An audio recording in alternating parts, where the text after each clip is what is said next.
Omulimu guno ogw'okuvuga boda-boda abavubuka bangi abagwettanidde nnyo so nga n'abasajja abakuliridde mu myaka nabo gwabakwata omubabiro.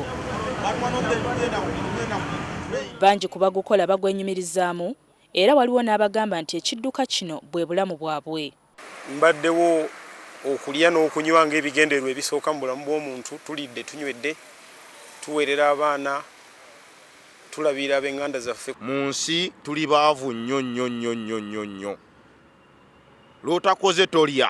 Tetugaanye kiyinza okuba bwe kityo kuba abagukola mwe bajja ensimbi ezibayimirizaawo. Naye ate erudda kirimu obulabe bungi ng'oggyeko obumanyiddwa abasinga kyokka nga tebufiiriddwako nnyo. Tumanyi accidents zitwala 70% o 90% abo nga bagamba ku bizibu be ababoda bye bafuna. Naye nga mulimu obulabe obulala tebutera kulabika mangu naye after emyaka oba ogenda okulaba nga butandise okujja. Abakugu mu by'obulamu bagamba nti kyabulabe nnyo okumala ekiseera ekiwanvu ng'omuntu avuga pikipiki. Kino kiviirako omuntu okukaddiya omubiri gw'amangu so ng'ate era kikosa n'ebitundu by'omubiri ebirala ebitali bimu. Ekyokuba nga ovuga nnyo n'ofuna zi vibrations, either zi vibrations ku nguudo oba mu binnya, tuziyita nga zi nerve conditions olya nga olamu osanyalala nga noba nga wava ku boda-boda nga kati okulabira owulira nga emikono gyo gisanyalala nnyo. Bino ebinnya bino kyebikola mugongo kibi nnyo. Kyolaba abantu bagenda kwesanga nga mwana muto alina slip disc nga mugongo gwabinukamu. Ate omugongo gubinuka si mwangu wakuzaayo. Kitwala just one incidence n'okubba pothole oba n'okubba gundi emu bweti. So oyinza okulaba nga tekikulumye nnyo n'otabifaako naye oba ogenda ng'okula ogenda okulaba nga tokyakola bintu nga wali obikola. Omugoba wa pikipiki ateekeddwa okwesabika obulungi ekiseera kyonna ky'amala ng'akola omulimu guno okusobola okwewala empewo ng'ali ku luguudo yonna okumuggweera mu mubiri. Nalwalamukko omwaka nga mulamba mpewo.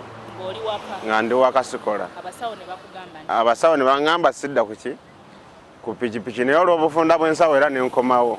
Kozi ogenda okulaba omuntu nga talina na family history ya asima,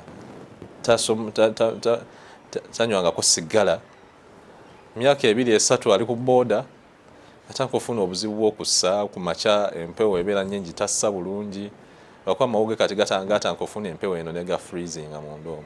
Okujjako ng'oyambala nga nze bwennyambala nga ndi ku highway nteekamu gloves zimunono zino engoye nnyingi n'empale munda mulimu trousers nga 2 ne stockings empanvu ng'ez'aba footballers. Gloves ziyamba kweyo vibration by the way, lwakuba zireetamu caution. Abamu bazikozesa nga sho naye tebamanyi zibayamba ate nezooso nezikendeza ku mpewo eyitira muno.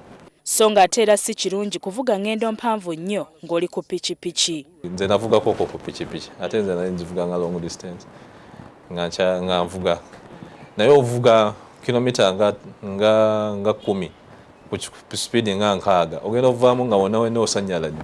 Okukola dduyiro si kwa bantu balondemu wabula kwa buli muntu ssekinnoomu.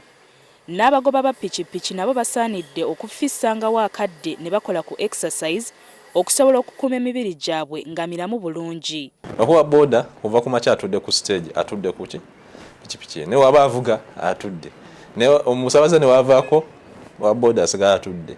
So owa boda naye basically alina okujjumbira exercise zino lwakuba omulimu gwe gwa kutuula.